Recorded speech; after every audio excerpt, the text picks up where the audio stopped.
For the past 5 years, a quiet corner of Northamptonshire has been invaded. The woods and fields reverberate with the sound of fife, drum, and cannon.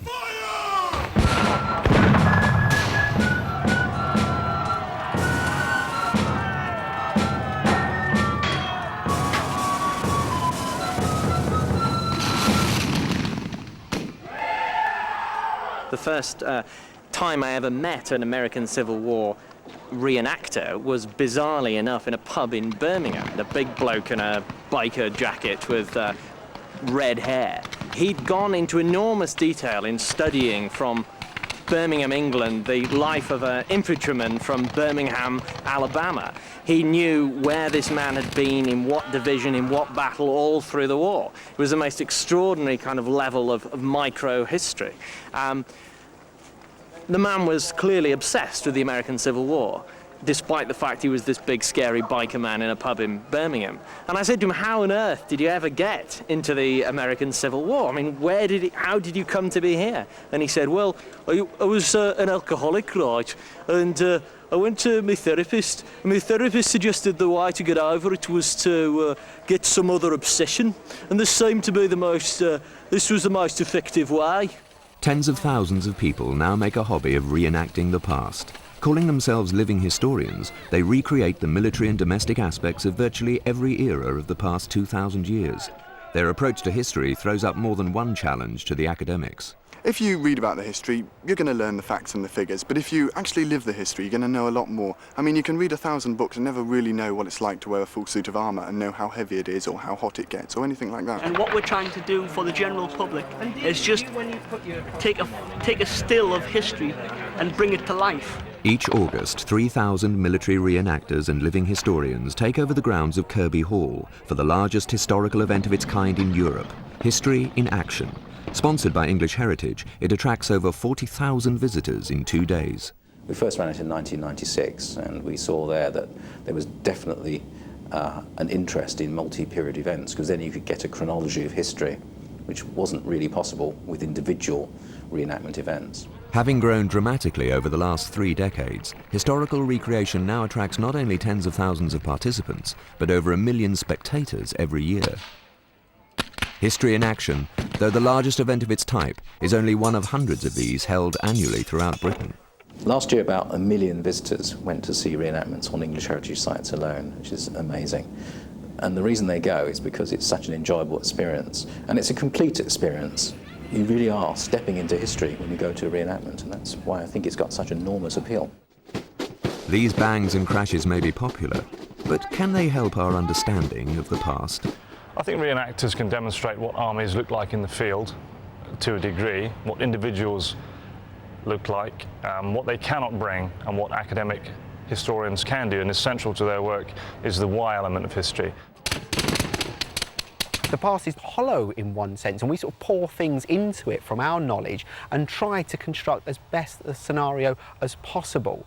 But we should always be aware that it's never going to be the past. A casual visitor to History in Action may view this as nothing more than grown men playing at soldiers. However, many academics and educators see a great deal of merit in these events. Walking around today, talking to people, I've been tremendously impressed by the sense of purpose, the scholarly attitude. These are very serious people. They're not people to be taken lightly or laughed at. This is not war games for grown-up boys. They're not just charging at each other with guns merely for the sake of it. I mean, this is first and foremost an entertainment. It's a lovely, lovely day out and a great show. But I think there's a lot of educational value for both adults and children, but children especially. They're going to remember a lot of history from coming here today, certainly more than they'll learn from the book.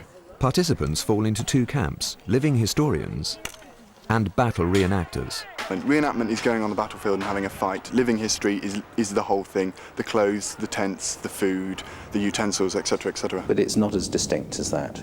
You have a lot of reenactment groups that fight battles, but their standards of dress, clothing, equipment, etc. is so high that you'd be hard pushed to find anybody that good in the living history field who don't do battles. The living history idea is that the battle is a small component part of the entire show, and the living history part of it is where we live as closely as we can to how they would have done at the time. You know, we're not battle reenactors, we're living historians, so in a sense we are a museum that goes to the public rather than the public coming to a museum. We're more interested in what did the guy eat, what did he shave with, you know, what did he use for ablutions, what did he wear on his feet, you know, all these things, how did he survive in that unnatural environment. If you look at the English Heritage Programme or reenactment programme as a whole, there are far more non-military reenactments now than military ones. It's just that the military reenactors, by their very nature, tend to be larger and are therefore easier to notice.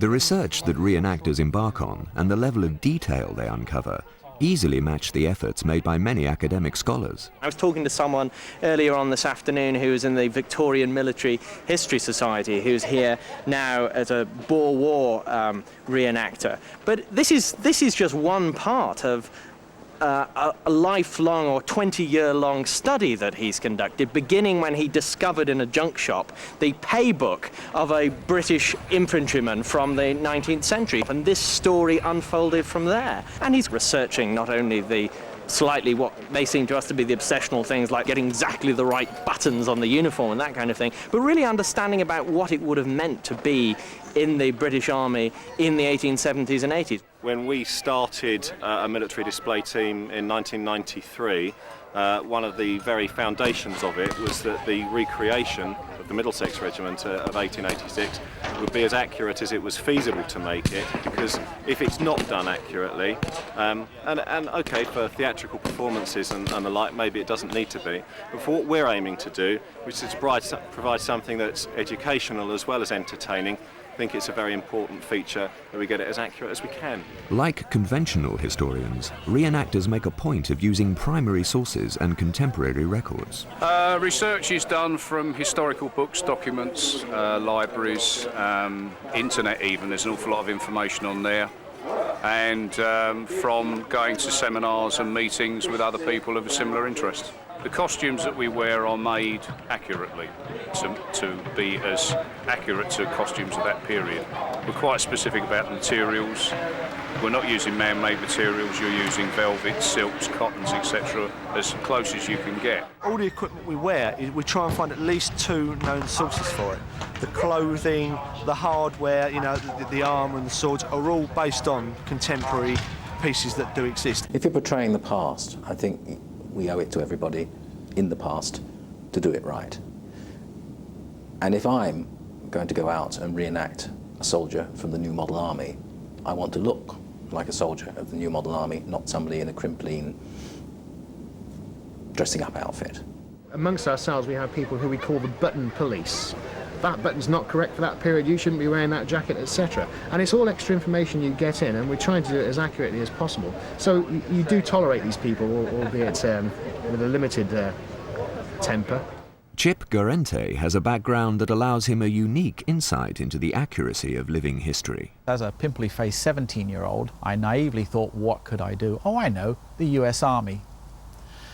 And so when I walked through their doors, the drill sergeant or the recruiter immediately bolted the door and said, we've got a live one here, because I said, where do I sign? I was a 45 November, which is a tank turret mechanic and armourer. Basically, I looked after the top end of an M60 tank. When he returned to England, Chip became involved in World War II reenactment. One of the first things that I found when I actually got into this particular period was suddenly there were people dressed as GIs that looked so good that you think immediately they're American. And of course they're not. Getting the uniform, putting that on, is one thing. It's the attitude that I notice that needs to be changed slightly, because of course there is an American military attitude, and funny enough, as I've looked through the history, talked to the veterans, that hasn't really changed much over the years. What I tend to find is that they're missing fundamentally the basics. Just marching around, falling in, and rifle drill and marching drill. Sometimes you have to drag them screaming to get it done right. But that said, because they are dedicated, if they're good at what they're trying to portray, they are always trying to improve, and therefore they read the research and they're prepared to give it a go.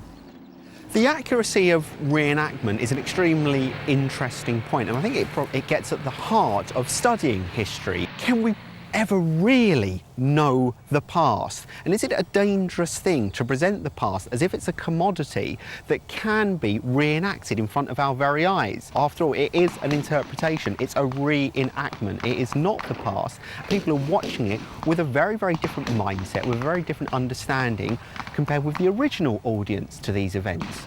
Unlike most academic historians, reenactors don't think of the past in terms of causes and effects, but in terms of characters and personal stories. We try and take on a persona, adopt a persona, and adopt the thought processes of the period. Think like they did. Basically, we try and live it in every way. From the minute we get up and put our medieval costume on, our medieval outfits on, we become that person. I have a favourite diary. It's by a gentleman called John Jackman, who was a clerk in Company B, 9th Kentucky Volunteer Infantry Confederate.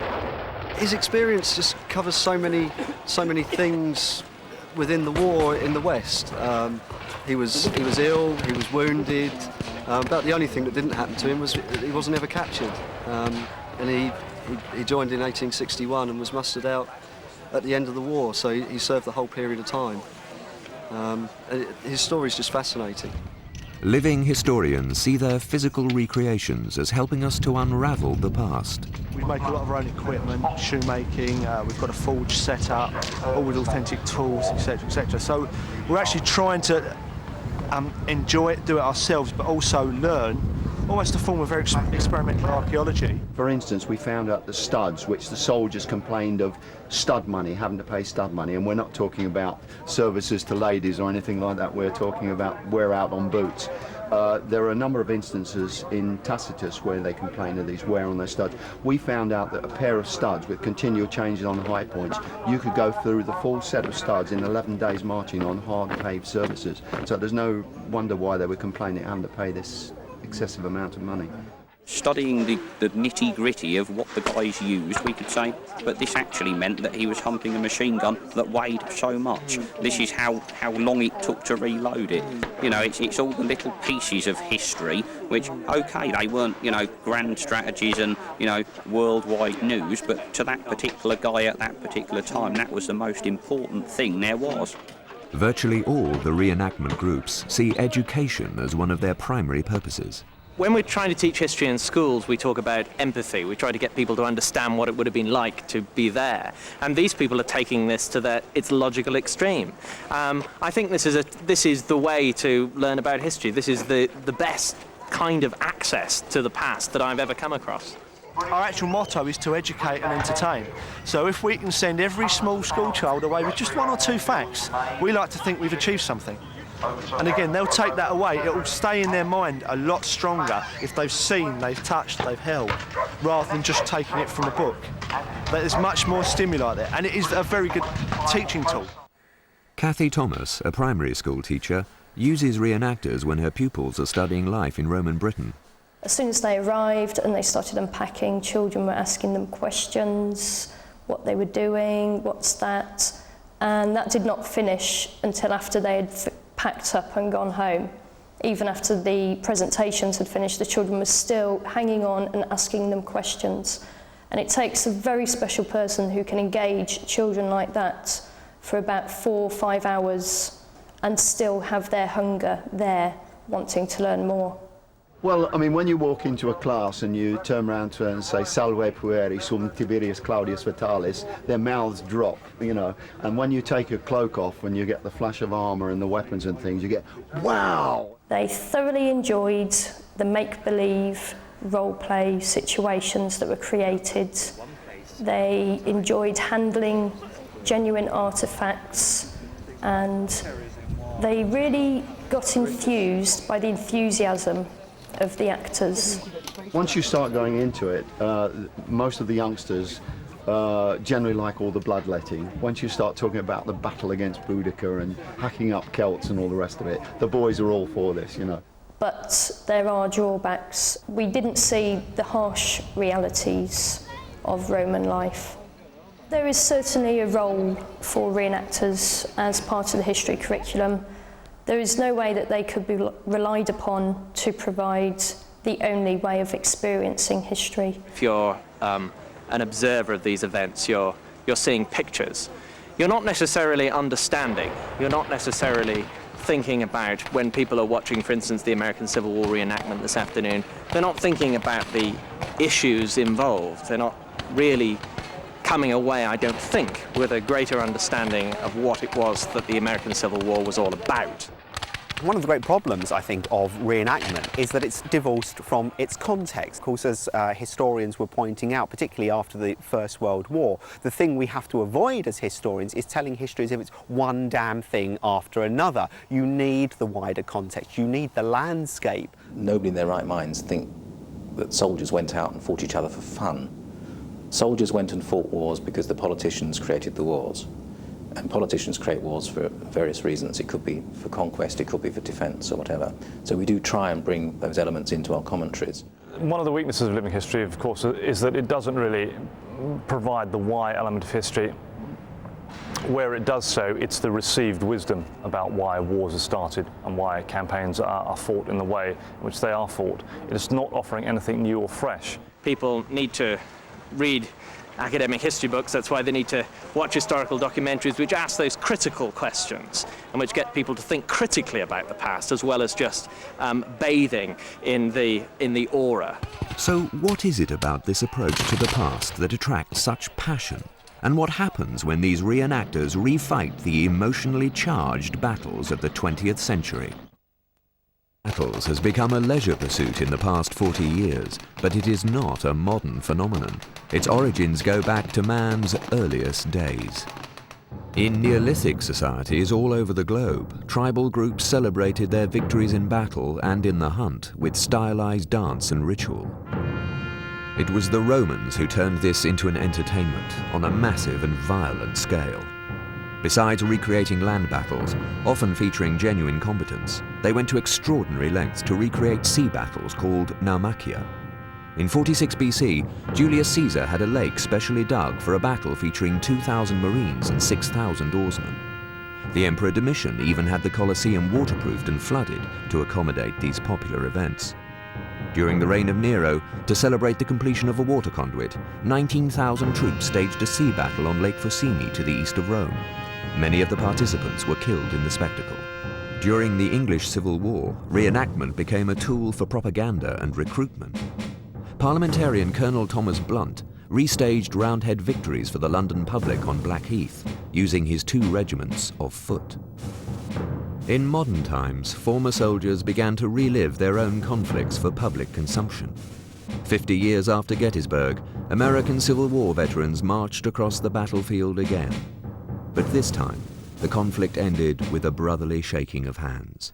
It was in the prosperous 1960s that battle reenactment moved from commemoration and propaganda to being a popular pastime. The inspiration for Britain's reenactors came from the Americans' restaging of their own Civil War. Here in England, a founding member of the Southern Skirmish Association, an American Civil War reenactment society, was Bill Hayward.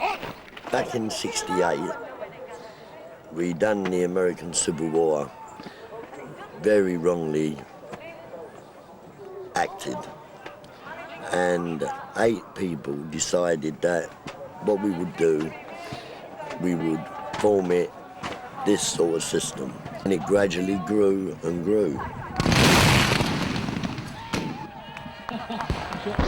We made the artillery in backyards, uniforms, old ship steward jackets.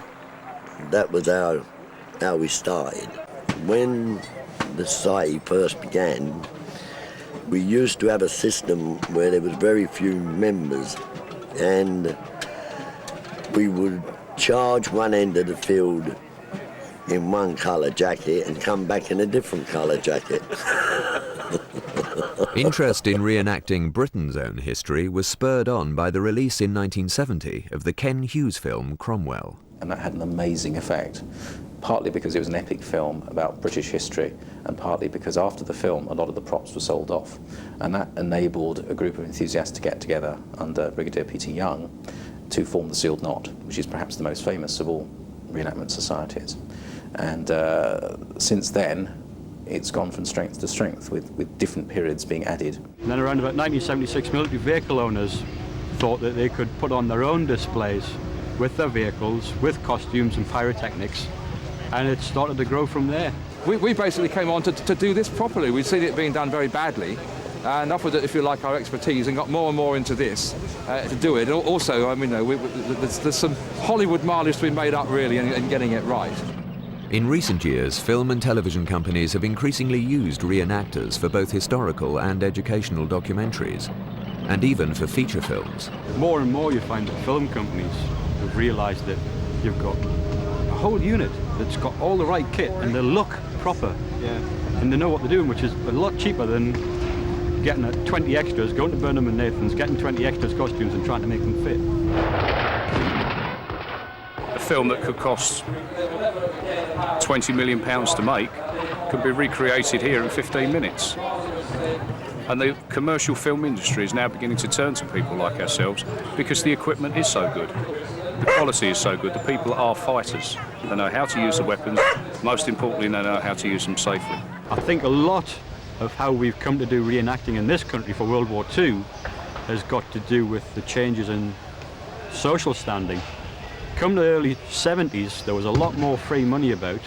People had a lot more free time, whereas before they were working 6 days a week.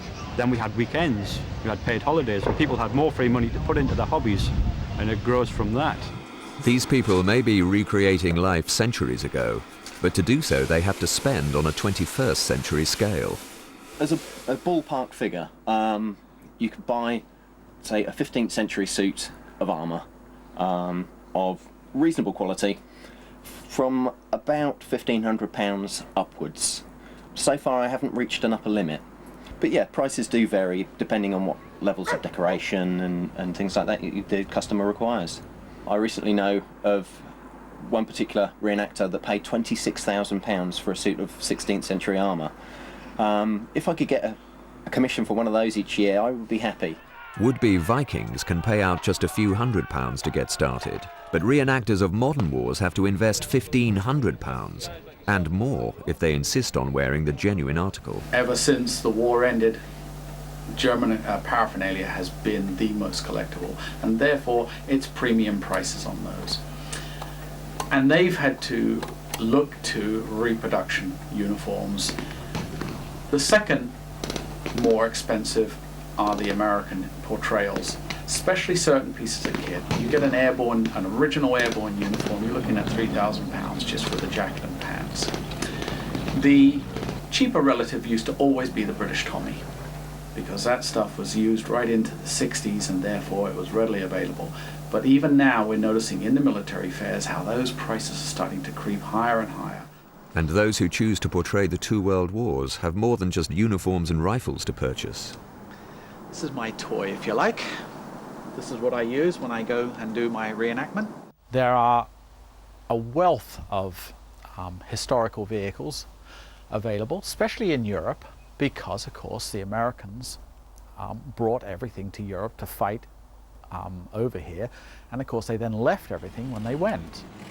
The most common are the actual Jeeps themselves. Right after the war you could have picked one up for probably 50 quid, but now they're starting to creep up in price. On average you're looking at about 4 grand plus. Big trucks are actually even cheaper. I've seen them for as low as £1,000. The reason for that is it's 11 miles to the gallon. The tanks are expensive, otherwise we'd have the roads cluttered with them right now. So you're looking at maybe between 10 and 30,000 for a Sherman tank. For the half tracks, well, of course the Israelis are still using them. So once you've dusted the sand out, you're ready to play. As a pastime, living history has grown to such an extent that it supports a number of magazines, as well as costumers, specialised caterers, weapons makers and armourers. In the UK right now, I definitely know of at least 10 full-time armourers in the country. There are, of course, the people that make armour as a hobby, as I started out. I can make a living, but I'm not going to be a rich man doing what I do. The average reenactor is an impoverished person. I say the average. There are exceptions. People struggle to go out and buy an entire suit. If I was to, say, just make entire suits all the time, yeah, I'd make a very comfortable living. But the average person can afford, say, one piece each year. So the work comes along in dribs and drabs. Like Kevin Legg, many other reenactors have turned their hobby into a profession. So it's come to the stage now where we've actually taken it up professionally, so we now do this as a living job. We've actually geared to operate for schools because the new curriculum incorporates the 100 Years' War. We've targeted that area now so that we can actually give the schools examples which reinforces what the teachers are telling them, and we hope actually makes the moment far more positive and concrete. Yeah, I do hit myself in the face with my own sword, actually.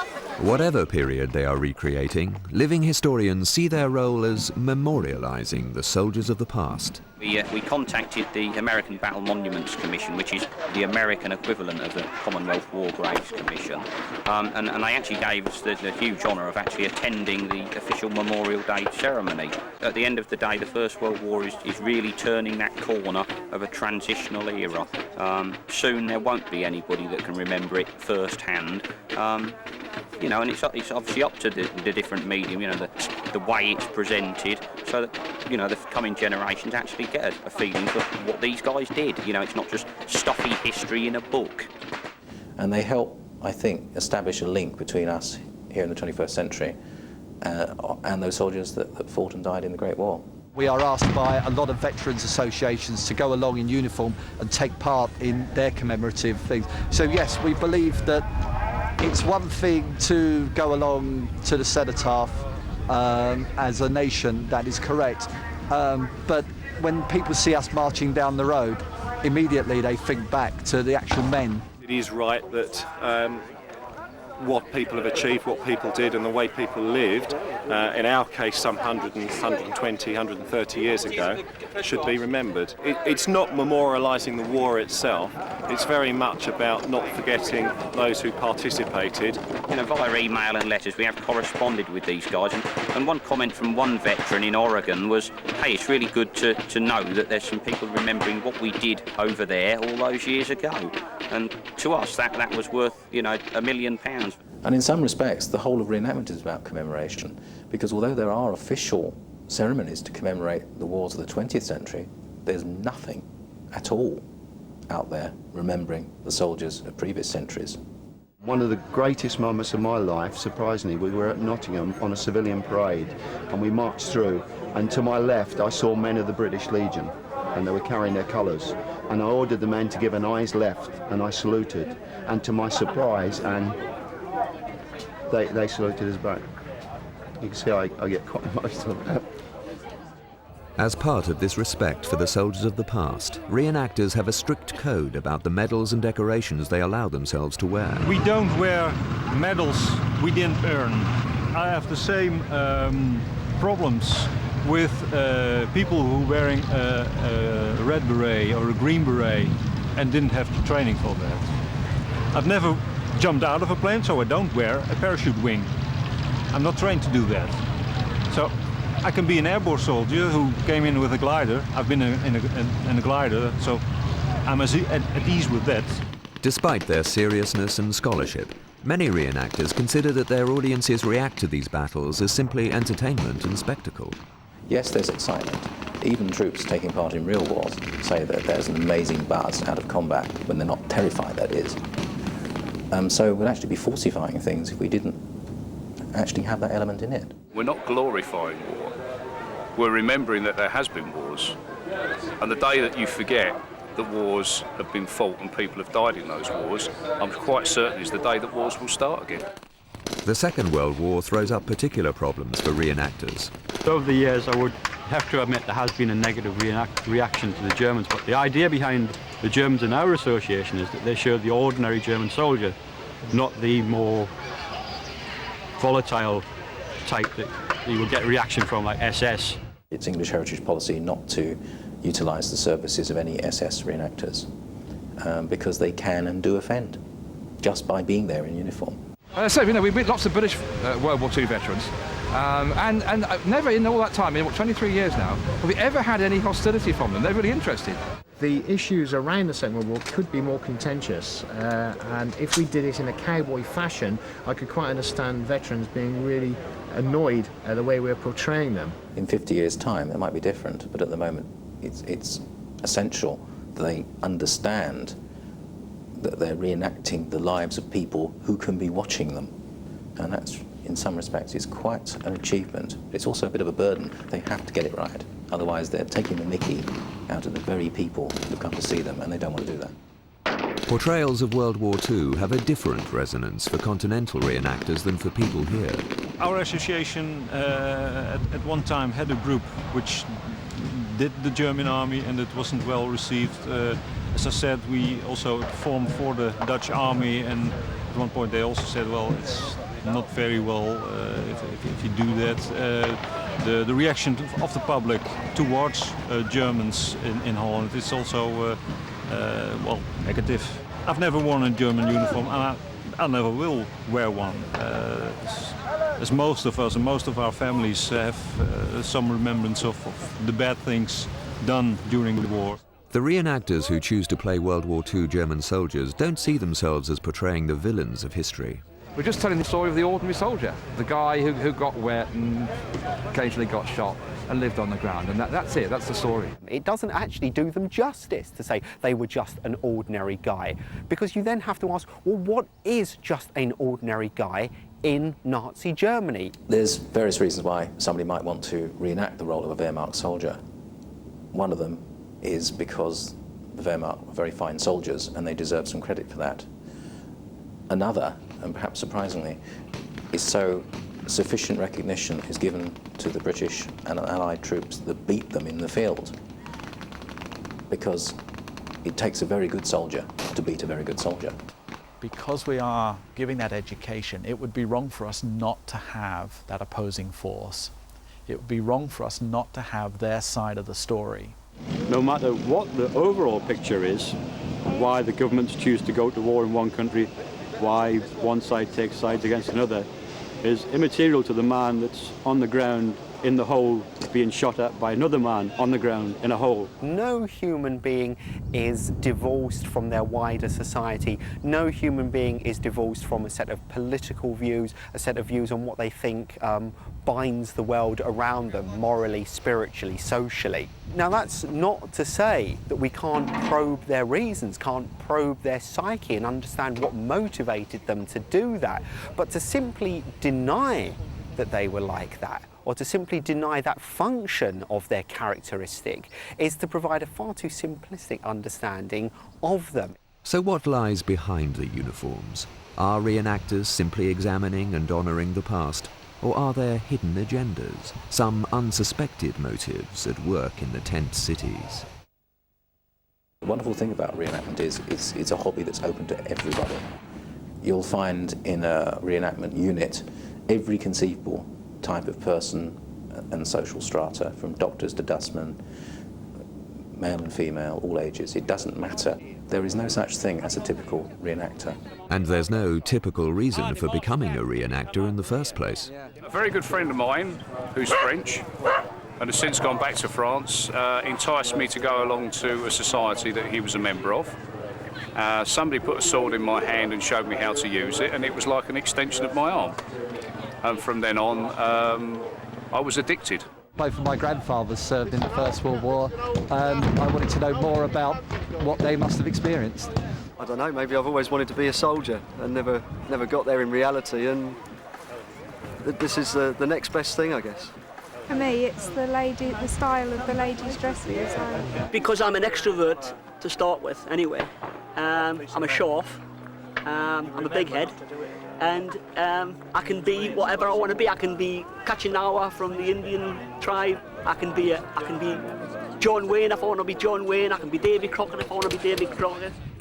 I was aged about 7 when my father took me to see that terrific film Zulu, and it's had a lasting impression ever since.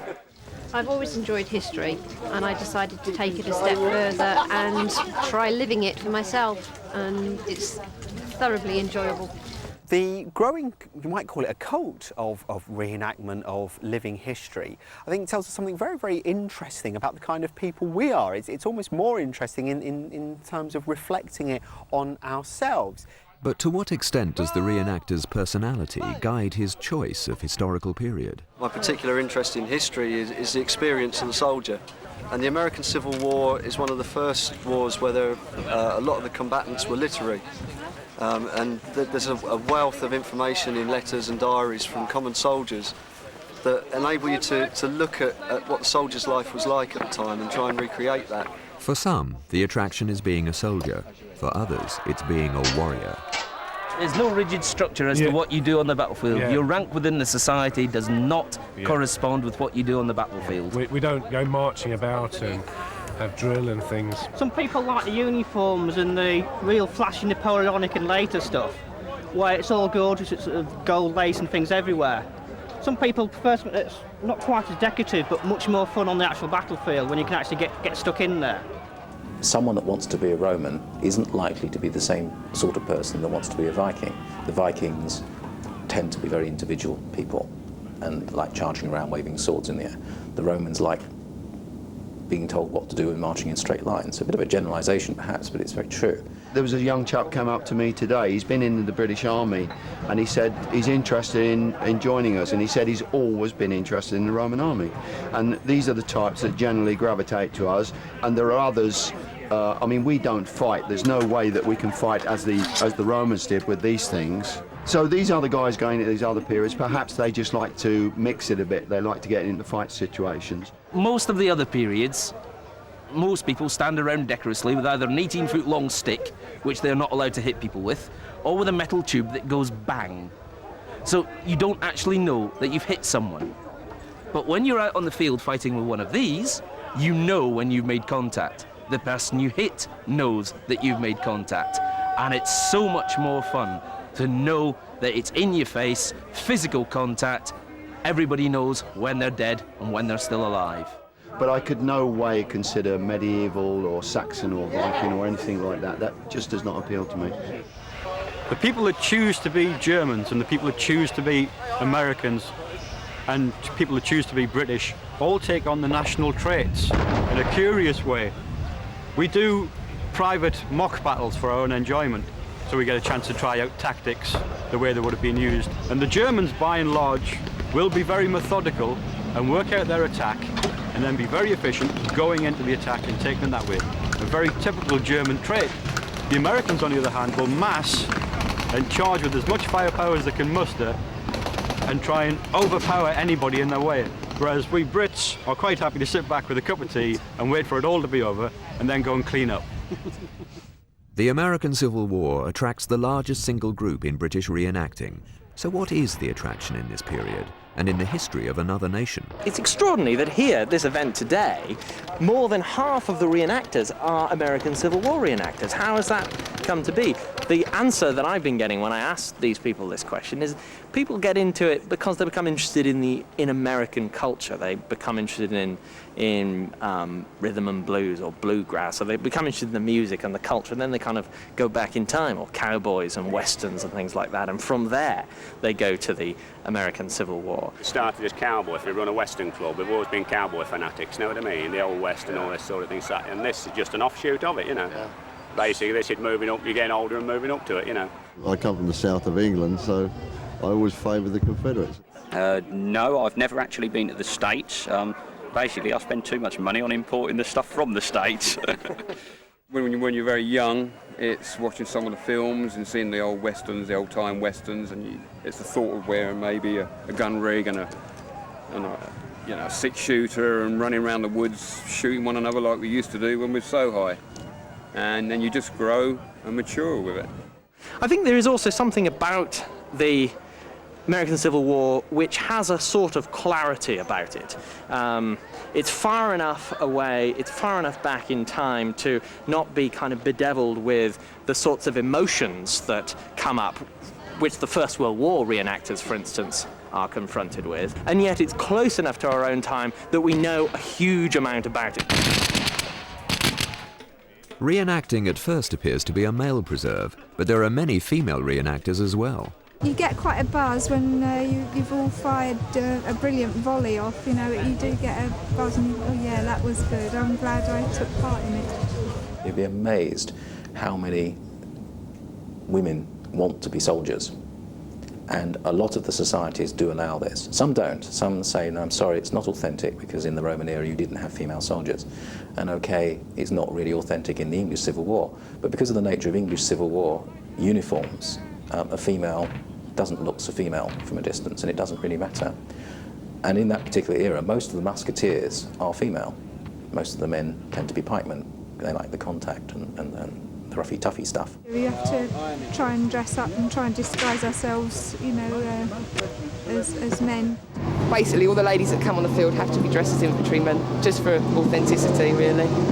And some of these women, it's very hard to tell because they even go as far as putting stubble on and things like that, just to portray it a bit more. There was a rule a little while ago that you weren't allowed to have more than 2 in 10 in the regiment. I would say it's 1/5 to the men, or maybe less. For some women, the hearth of living history is a far more attractive place than the battlefield of reenactment. Basically, you just lose all track of time. You don't need to worry what time it is or anything, and it's very relaxing. My own children have certainly learned an awful lot, and it's sort of been commented on at their school, so I'm doing something right somewhere. I think men dominate reenacting because in most battles there was very little role, generally, historically, for women. They tended to fall into 2 categories, which were either people who helped out at camps, meaning nurses, cooks, or often prostitutes.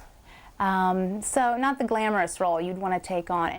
I'm on the camp duties, so watching the camp, cooking the food and cleaning, what the ladies should do, well, not the ladies, what the camp followers should do, but because we haven't got any.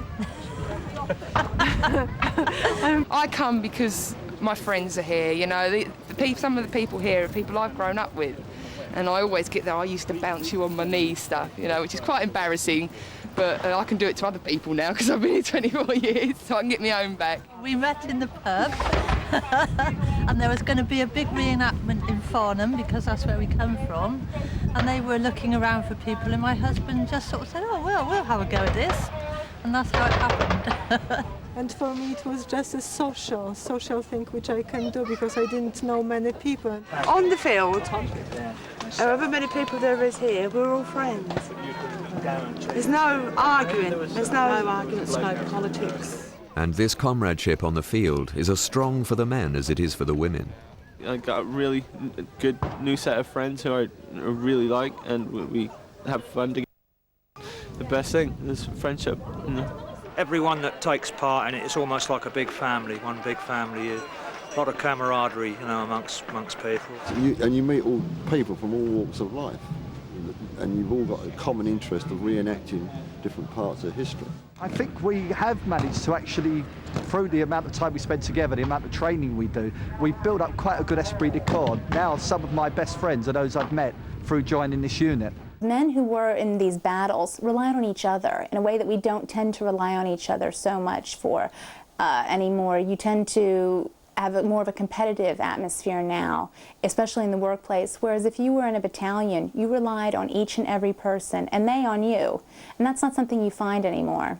Unlike our own lives, which are constantly unfolding according to laws that we don't understand, we don't know what's waiting around the corner for us. This is a way of living life through perfectly understandable prisms. There is a definite beginning, middle and end of all of it. It can be predicted, can be explained, can be reenacted. It's very reassuring in a world that's changing, atomizing, moving very quickly.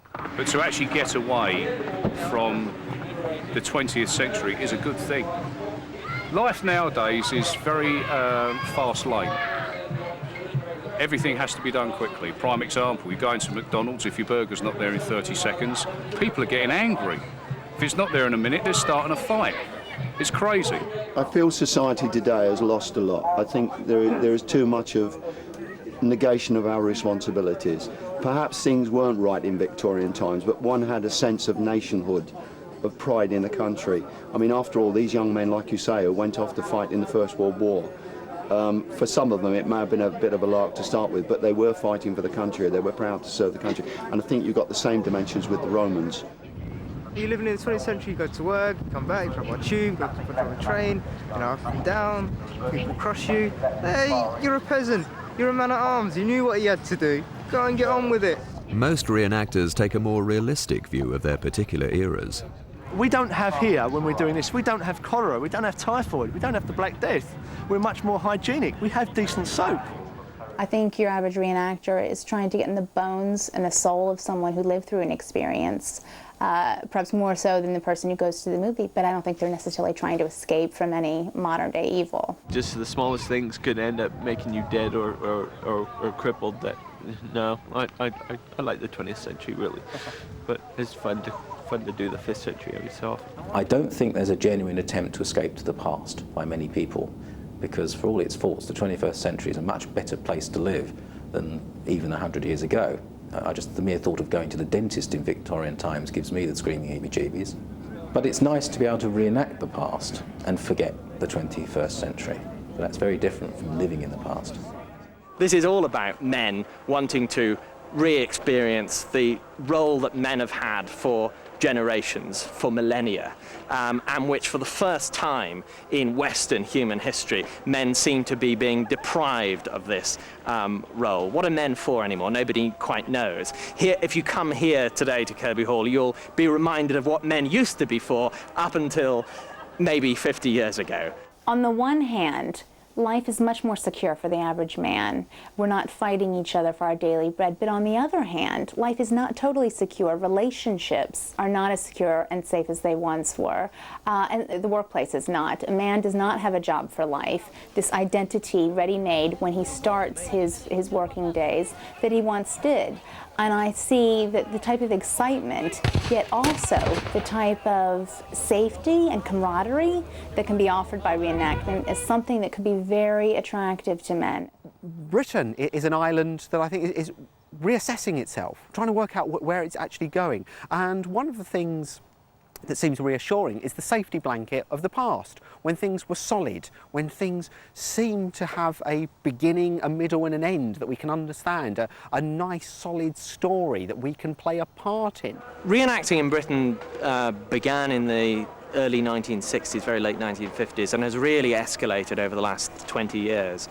And I wonder whether there's some connection between that flowering of military reenactment and the fact that we're living in this era of unprecedentedly long peace. People are trying to recreate the moral and physical challenges that their grandfathers and their great-grandfathers confronted. Whether people, in some sense, by putting on uniforms and by learning how to use guns and by experiencing something of the smell of combat and the sense of camaraderie with your friends, perhaps they're trying to search for something that in the demilitarized early 21st century Britain we no longer have.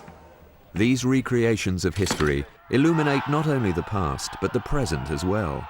In a twist to the old axiom, it seems that if we do remember the past, we are compelled to act it out again. This is not a bad hobby to be in, you know?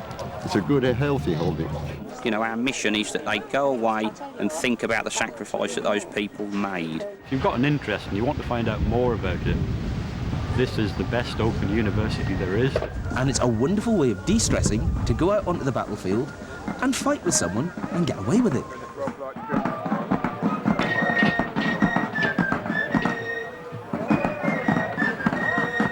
And we'll be charging into history in a moment, saddled up with lance and armour for a spot of jousting in a small piece of history.